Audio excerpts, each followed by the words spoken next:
Nagluluto tayo na ngayon ng chicken balutin. Chicken fillet yung gamitin natin.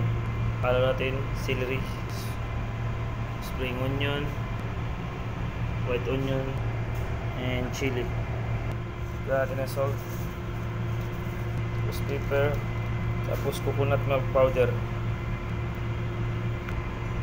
tapos yung wrapper natin. Okay, napasok ko na yung mga ingredients niya sa loob. Lutuin natin.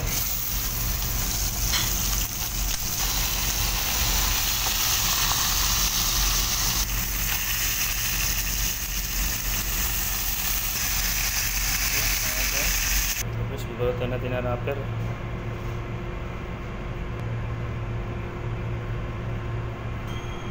Ayan, balot natin.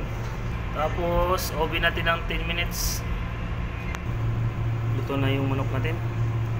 Okay, luto na with express sauce.